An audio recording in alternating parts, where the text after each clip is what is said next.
is doing their fucking thing. It's an incredible time in wrestling. I want to get this shit up fast. So this is going to be the commentary portion. We had the news part, now we're going to have the commentary part. This may take 2 minutes, this may take 20. I'm just going to start talking, and I'm going to see where it goes. Long story short, it's a fucking fascinating time in Georgia wrestling. We're having a mix of the old and the new, and nowhere could you see that more than... I mean, you know, I'm talking about the IWE show with Joey Ryan, which is the epitome of modern wrestling.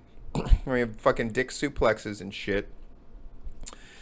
And that's as new as you get. And then you have other promotions that are doing angles as old as time that feel fresh and new.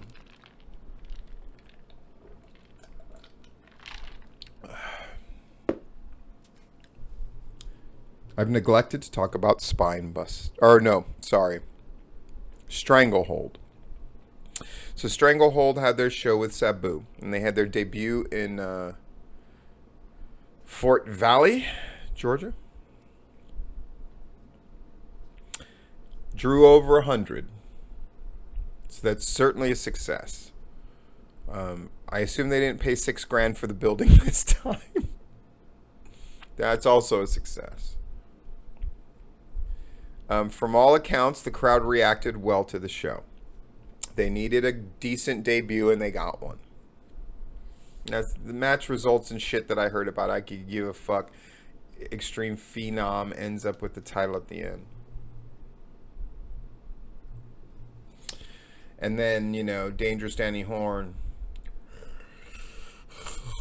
is wrestling Sabu. The big story for them for a while was Sabu wasn't there. Oh fuck, oh fuck, oh fuck, oh fuck. And then Sabu showed up.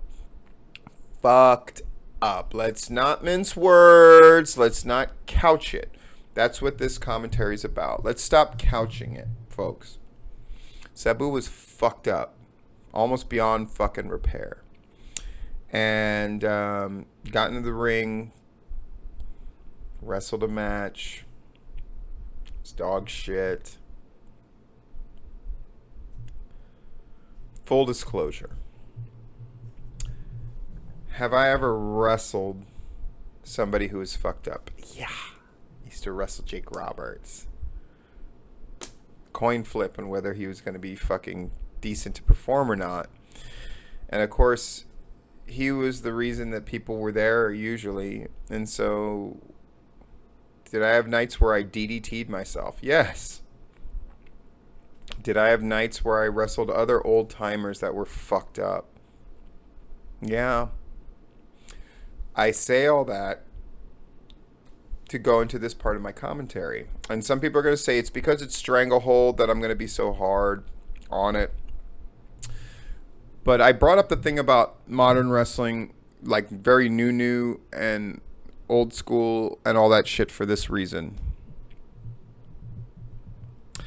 Can we say the age where we just tolerate... I'm still of the mind, you know, wrestlers that get a serious injury in the course of a match and then finish the match. I think we're going to reach a time where we no longer laud praise onto those that finish a match when it clearly shouldn't be done from a physical standpoint. Where if you have ripped quads and you just sort of like stumble your way through, if you've got a concussion and you just sort of gut it out and later on you go, I don't even remember the match. That kind of stuff, instead of holding a sort of legend status where we sort of deify it and we eliminate the ugly truths of that, are going away. And I would say within 5 or 10 years, we're going to reach the point where we no longer sit there and have the expectation that you finish a match, even if you're in a fucked up physical state where you could do permanent damage to yourself or the person that you're in the ring with. That we no longer praise that activity, but instead recognize it for what it is, which is irresponsible. So if I'm saying that about that, and that's an individual choice, I'm fucking hurt, I decide to continue the match. Full disclosure, have I ever been fucking badly hurt and finished out a match? Absolutely. Did I have wrestling students of mine who wrestled for my shows that got horrific injuries? Usually not injuries, but like the Mason one is a good example. Horrible cut where he's just fucking gushing blood. And but what did Shane Marks do? Shane Marks was like, dude, let's just take us home. And it was Mason that was like, no, dude, we're fucking playing this fucking thing out. I'm going to hit every fucking spot. We're doing this thing. And it made for a fucking legendary moment. I'm not saying it didn't. But was Danny Horn and Sabu that? No.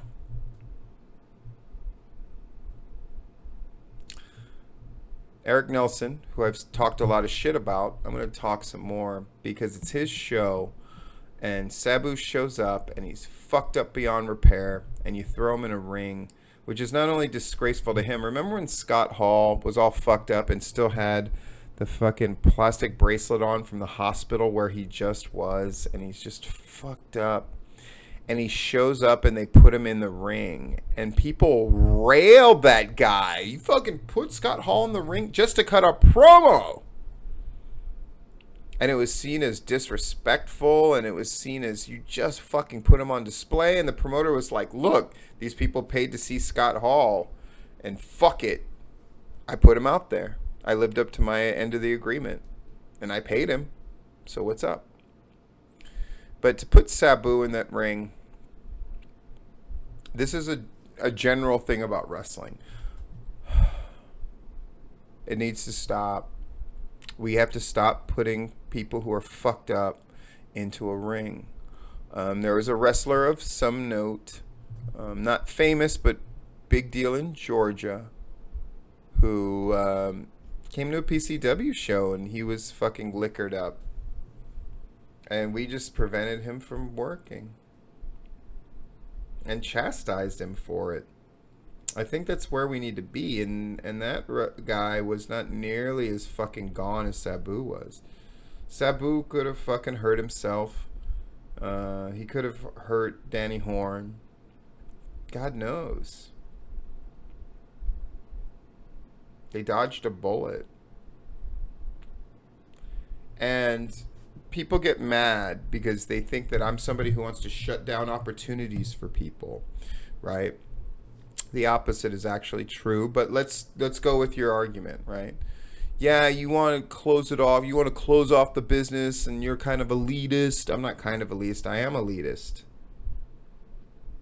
I want grown-ups who make good decisions running things when they're in charge of people's safety. There has to be a fucking adult in the room. I think there's a couple of promotions that actually need an adult in the room. A wrestling person who cares about the safety and is concerned about the safety of the boys above all else.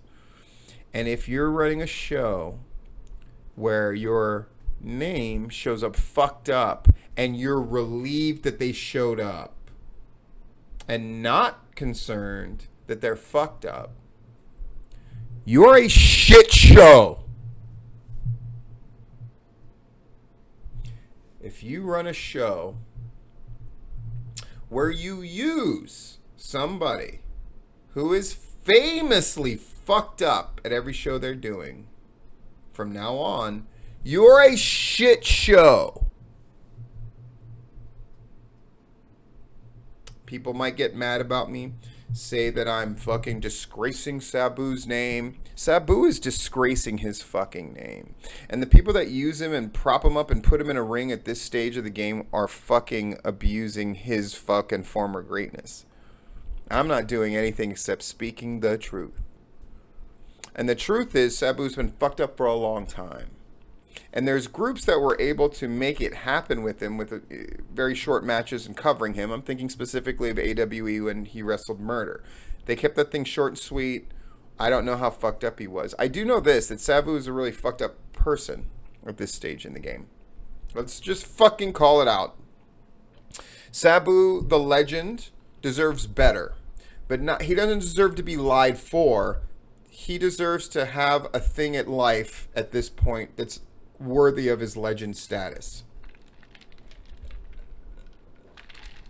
Unfortunately, what we have is a guy who is enabled by professional wrestling. Right? He treats that Genie girl like dog shit. He fucking holds promotions up and makes them book her too. Makes them pay her too. And he takes that money.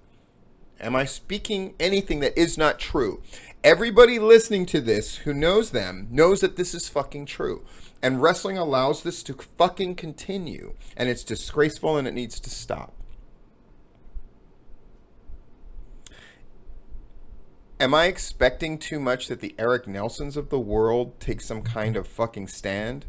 I'm expecting way too much. Of course I am. But I'll say this.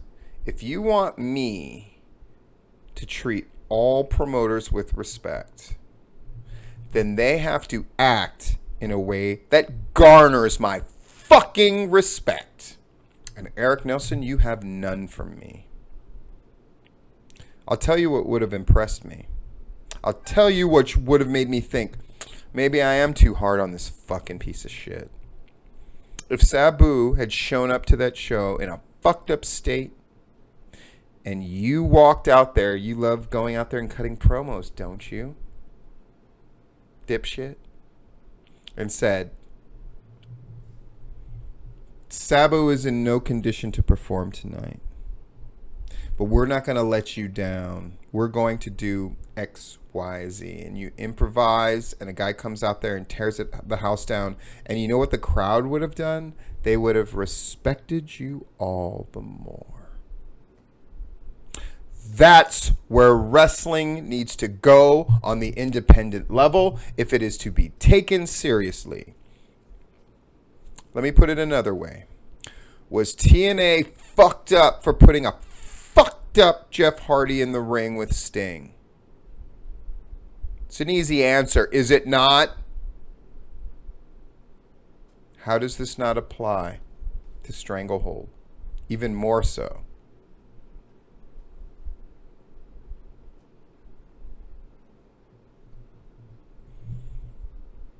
Get better, indie wrestling.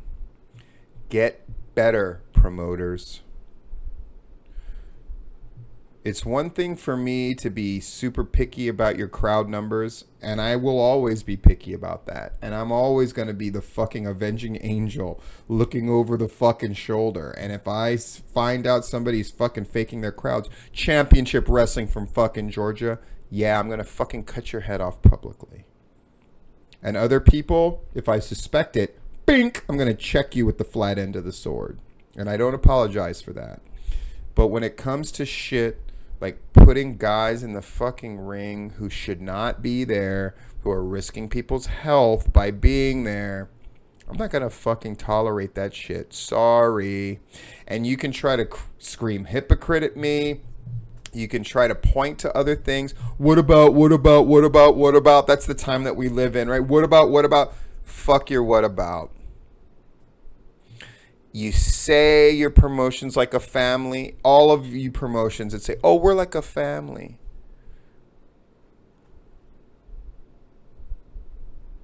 Yeah, a fucked up, dysfunctional family.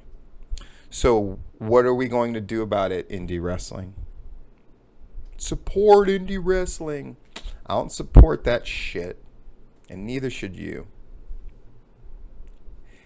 I declare it is no longer acceptable behavior to have a fucked up wrestler who should not be in a wrestling ring in a wrestling ring. I don't care if they're Sabu. I don't care who the fuck they are. Integrity, dignity. If you want it for pro wrestling, then you're going to have to fucking earn it, folks. You're going to have to fucking earn it. At the very least, you're going to have to fucking earn it from me. This is full disclosure.